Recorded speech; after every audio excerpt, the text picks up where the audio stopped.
ချို့ကြတော့အမတန်မှချမ်းသာကြတယ်ဘာဖြစ်လို့ဒီလိုဖြစ်ရတယ်လဲမန္လိကမိဖုရားမေးတဲ့မိခွန်းထဲမှာပါအဲ့ဒါကိုမြတ်စွာဘုရားကဘယ်လိုဖြေတော့ဆိုရင်ချမ်းသာတယ်ဆိုတာလည်းအကြောင်းပဲမဟုတ်ဘူးဆင်းရဲတယ်ဆိုတာလည်းအကြောင်းပဲမဟုတ်ဘူးတဲ့ဒါနကောင်းမှုနဲ့စိစိတ်ဥစ္စာအမြဲတမ်းဆက်သွယ်ပြီးတော့နေတယ်တချို့အထင်နဲ့ကိုယ်လုံလဝိရိယနဲ့ကြိုးစားလို့ရတယ်လို့ထင်တာဟုတ်ပါတယ်ကြိုးစားလို့ရတာနဲ့ကံပေးလို့ရတာမတူဘူးတဲ့ကြိုးစားလို့ရတာကကြိုးစားလို့ရတာအတိုင်းအတာတစ်ခုပဲကံပေးလို့ရပြီဆိုရင်အတိုင်းအတာတစ်ခုတဲ့ပို့တယ်ပေါ့အဲ့တော့မလုပ်ခဲ့ရင်ကိုမခံစားရဘူးဆိုတာဟာစတိလဝတ္ထုကိုကြည့်လို့ရှိရင်အမတန်မှထင်ရှားတယ်စတိလတထေးကြီးဟာအလုံးကြားဖို့ကြလိုက်မယ်အဲ့နောက်ဖေးမှာရွှေတောင်ကြီးပေါက်နေတယ်တခုသောဘဝမှာဖယားကိုစော်ကားပြီးပြောမိလို့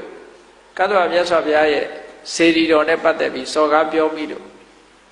ပူဇော်ကြောဖို့ရအတွက်ရွှေအိုးကြီး၃လုံးလှုပ်တယ်ရွှေပန်းခိုင်ကြီးတွေလှုပ်တယ်လှုပ်တဲ့အခါမှာသားကြီးကိုခေါ်တယ်ကဲငါသားကြီးငါဒီရွှေပန်းခိုင်၃ခိုင်လှုပ်ရမယ်မင်းဝိုင်းလှုပ်ဆမ်းပါဆိုတော့ဟာအဖေစော်ကားတာအဖေပဲလှုပ်ကျုပ်နဲ့မဆိုင်ဘူးဆိုဝိုင်းမလှုပ်ဘူး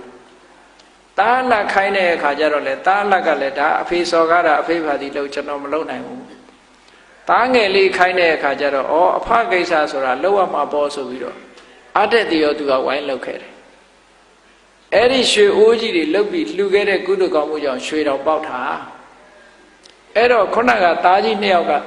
သူတို့မပါသေးတဲ့အတွက်ကြောင့်သားကြီးနဲ့သားလက်ကရွှေကိုဖဲ့လို့မရဘူးသူတို့အဲ့တော့စတိလတထေးကပြောတယ်မင်းတို့ငါသားကြီးနှစ်ယောက်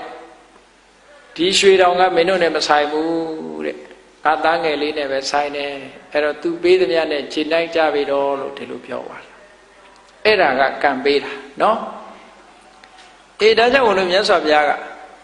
ဒါနကောင်းမှုဒုဋ္ဌာကိုအကြောင်းပြုပြီးတော့လူတွေကချမ်းသာဒုက္ခရကြတာတဲ့မွဲတာကလှူလို့မွဲတာမဟုတ်ဘူးတဲ့မလှူခဲ့လို့မွဲတာများတယ်အဲ့တော့မလှူခဲ့တဲ့ပုဂ္ဂိုလ်တွေက